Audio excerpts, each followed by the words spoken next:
Hola, bienvenidos a una nueva clase de Historia y Ciencias Sociales. El día de hoy vamos a tratar acerca de un tema muy interesante. Esta clase va dirigida para mis alumnos de primero de bachillerato paralelo A, B, C y D del Colegio Técnico Ecuador.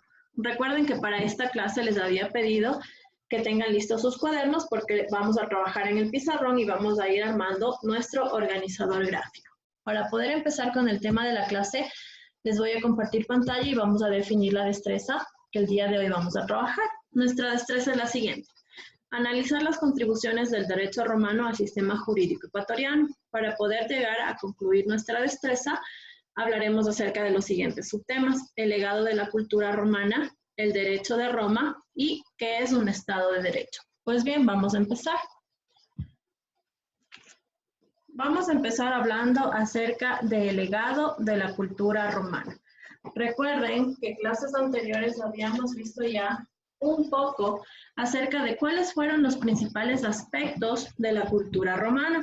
Recuerden que habíamos hablado que Roma prácticamente abarcó un territorio extremadamente grande y finalmente con el Bajo Imperio, con la caída del Imperio Romano, se divide en dos. Pero para que esto haya sucedido, ellos habían absorbido muchísima de la cultura de diferentes territorios que habían sido conquistados por Roma. Dentro de esto vamos a hablar principalmente acerca de las ciudades y de los caminos. Las ciudades y los caminos fueron construidos por los romanos. Ya habíamos dicho que ellos utilizaron un tipo de planchas de piedra para pavimentar los caminos. ¿Para qué servía esta pavimentación de los caminos? Para poder acelerar el proceso de comercio y sobre todo para que cuando exista un proceso de guerra, los ejércitos puedan marchar de manera más rápida y con mayor facilidad. Es así como las ciudades y los caminos tuvieron gran relevancia en Roma. Recuerda que habíamos dicho que las ciudades romanas estaban siempre amuralladas. ¿Por qué? Porque su objetivo era poder defenderse de pueblos enemigos, de ataques enemigos. Otra característica de las ciudades romanas es que tenían construcciones cuadrangulares, sí podríamos decir. Tenían ellos construcciones con diferentes pisos. Teníamos también las construcciones denominadas los domus, que eran donde vivía la gente más adinerada. Podemos hablar también acerca de las lenguas. ¿Cuáles fueron las principales lenguas que dejaron como legado los romanos? Las principales lenguas son el latín, el castellano, el catalán, el gallego, el italiano, el francés y también el rumano. Es decir, todas estas lenguas fueron un legado del Imperio Romano. Así podemos decir nosotros que nuestro actual castellano, el idioma que nosotros hablamos, proviene de las lenguas romanas. Lo que nosotros conocemos como el latín, por eso nos conocen a nosotros como los latinos. Miren, en cuanto a las ciencias.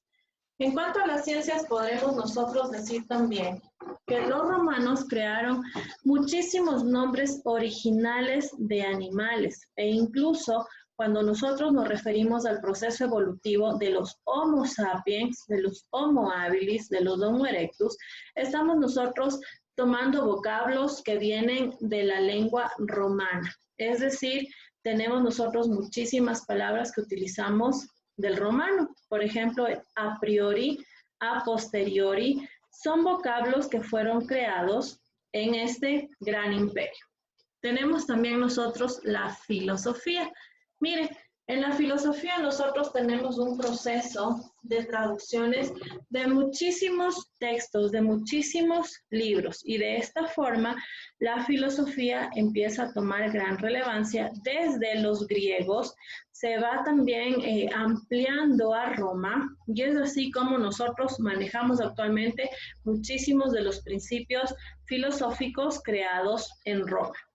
Podemos hablar también nosotros del derecho como uno de los aportes más importantes de todo el imperio. ¿Y qué tiene que ver el derecho? El derecho prácticamente, el derecho romano fue la base fundamental para que llegue a consolidarse lo que nosotros conocemos ahora como las constituciones. Es decir, se crea la forma jurídica. para dar sanciones a todo aquel que contravenía las leyes creadas. Pero recordemos también que el derecho romano empieza, acá tenemos, mire, el derecho romano prácticamente empieza con tradiciones, empieza como una forma oral de costumbres, es decir, la gente transmitía de manera oral las costumbres a sus generaciones como una práctica de derecho. Pero ¿qué es lo que sucede? Había muchísimos inconvenientes porque de esta manera los nobles tenían cierto beneficio, cierta ventaja. Y como el ámbito del derecho jurídico era de manera oral, muchas veces se beneficiaban los nobles y podían los nobles cometer algún tipo de delito, pero en base a los testimonios que daban los testigos, ¿qué sucedía? Aunque esa persona haya sido hallada culpable y un testimonio era falso, esa persona podía librarse. Recordemos que los testimonios de los plebeyos no tenían el mismo peso que los testimonios de los nobles. Por lo tanto, es aquí donde los plebeyos empiezan a exigir que no solamente tengan leyes ni códigos orales, sino también tengan códigos que estén sentados, que estén escritos para que todo el pueblo pueda beneficiarse de esta manera. Y es así como nace lo que se conoce como las 12 tablas de la ley, o las 12 tablas, el código de las 12 tablas también. ¿Qué permitió esto? Esto permitía que todos los ciudadanos tengan una igualdad, es decir, todos los ciudadanos sean vistos igual ante la ley, sin importar las clases sociales, sin importar tal vez la actividad que realizaban, es decir, todos debían ser vistos iguales ante la ley.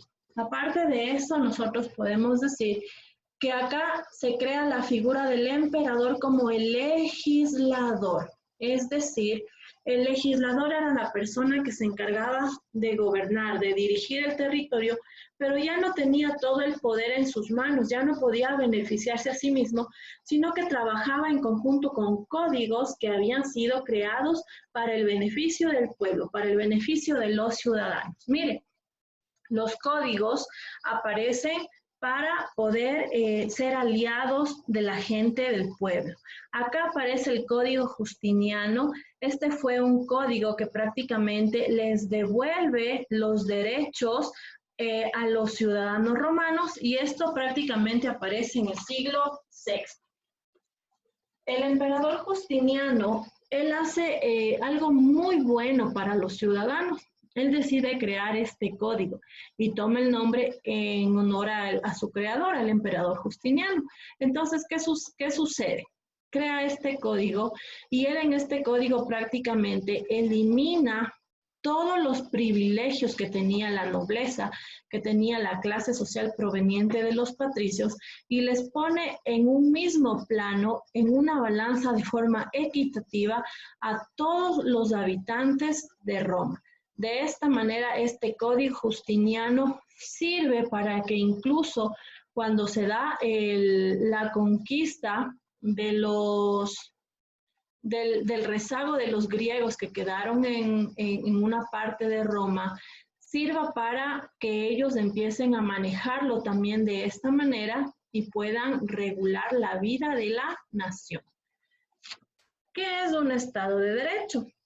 Mire, este Estado de Derecho prácticamente es la base fundamental con la que nosotros actualmente nos manejamos en nuestra Constitución. Obviamente, las sociedades ya no son iguales, las sociedades cada vez van evolucionando, son modificables, no son estáticas, sino que son dinámicas. Por lo tanto, en Roma se crean políticas para el comercio, políticas también que permiten que sean sometidos a derecho absolutamente todas las actividades que practican en Roma.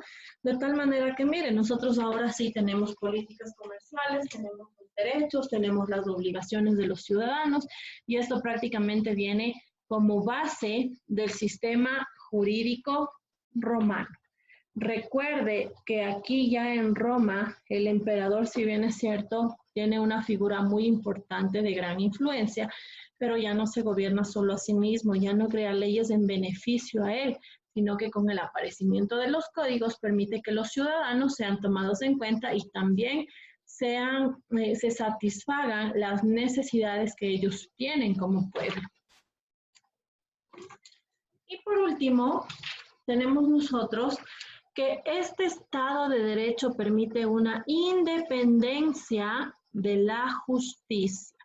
¿Qué quiere decir una independencia de la justicia? Recuerde que antes el emperador era prácticamente el dueño de absolutamente todo.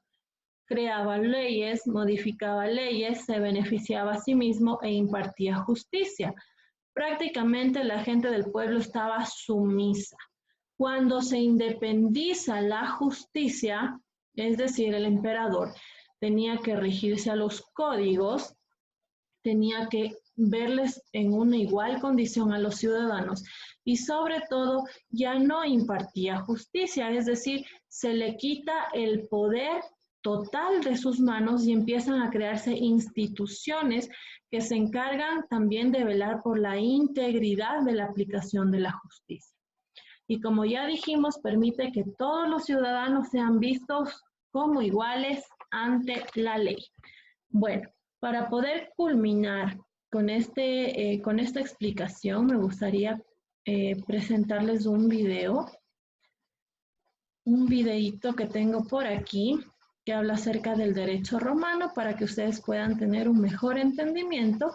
Y posterior a eso, haremos también una visita al Coliseo Romano. Vamos primero con nuestro video. ¿Listo? Ponga atención, por favor.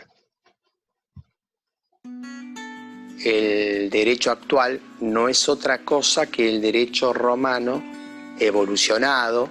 Obviamente no vamos a encontrar el derecho romano textual y tal cual como fue en Roma hace 2000 años, pero los principios están. El derecho romano va mutando sobre esos principios y objetivos y es el derecho del mundo occidental.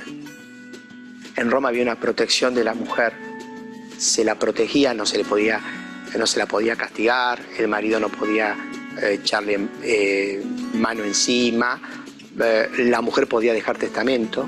La mujer romana forma parte a través del matrimonio con el marido. Hay una fórmula cuando celebran matrimonio que dice soy tu gallo como tú eres mi galla. Ese gallo es un nombre, ¿no? Es decir, es otra la concepción romana en cuanto a eso. De hecho, tiene causales de divorcio la mujer propias. Otro de los rasgos importantes es el edicto de precios máximos, que hoy en la economía moderna, bueno, en nuestro país hasta hace poco teníamos precios cuidados para evitar, para tratar de que sea más equitativo el consumo, que la gente tuviera acceso, se pusieron precios a las mercaderías. Lo extraño es que pasaron tantos siglos y se siguen aplicando la misma receta económica. Las instituciones alimentarias, había hambre y había muchos chicos que pululaban, serían niños de la calle. Y se los trató de encauzar de dos maneras. Una, dándole una educación. Ahí es un poco la educación pública. Eran rudimentaria, pero no había escuela, pero se daban en los mercados, en los pórticos, maestros pagados por el Estado. Y la otra, alimento diario. Se llegó a alimentar hasta 5.000 chicos en Roma, donde se puede ver muy bien toda la influencia del derecho romano en el derecho procesal civil, porque nos dieron el sistema actual, el sistema de que hay jueces que forman parte del poder del Estado. Antes no, antes tuvieron jueces que eran simples particulares, el sistema de la apelación, la contestación de demanda, la prueba, la sentencia, la caducidad a distancia, todo eso son principios romanos.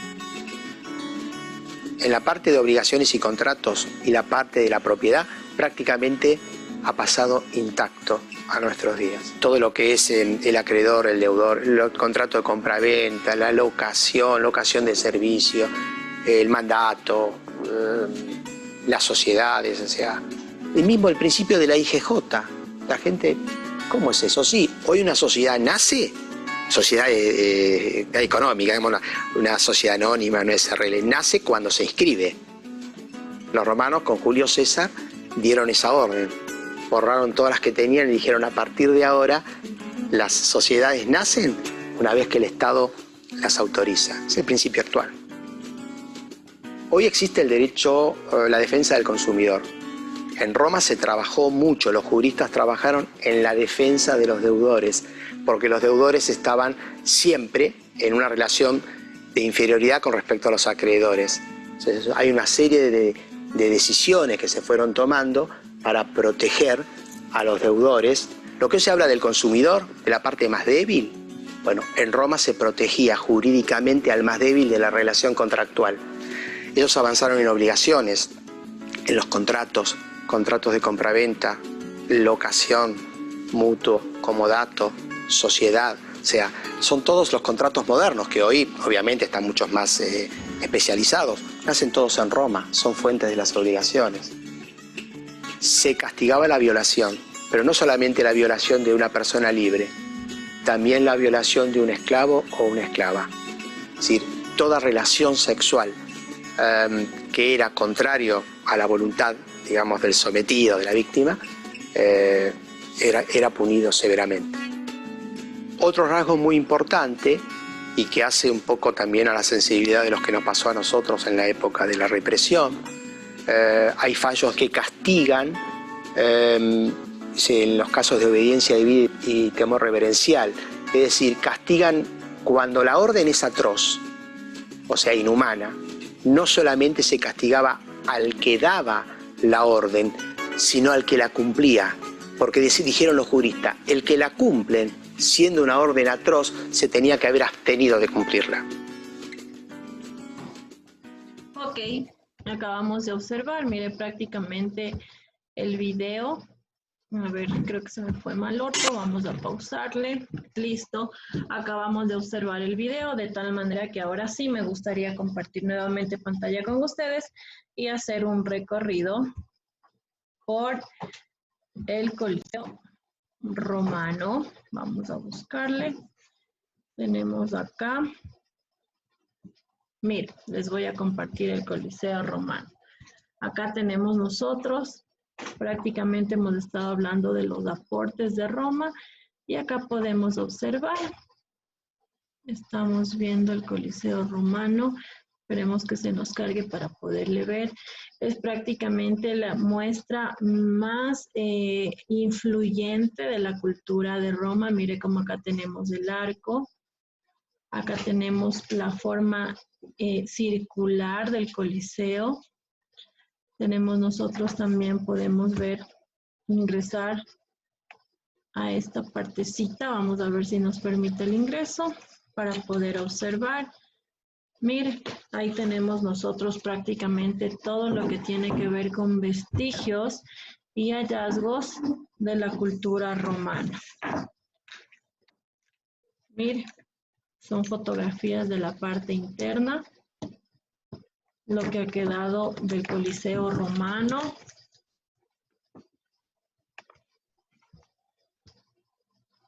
Podemos seguir observando. Miren, estos son vestigios bastante importantes, bastante antiguos también. Mire, aquí podemos ver los arcos que ellos utilizaban para darle forma.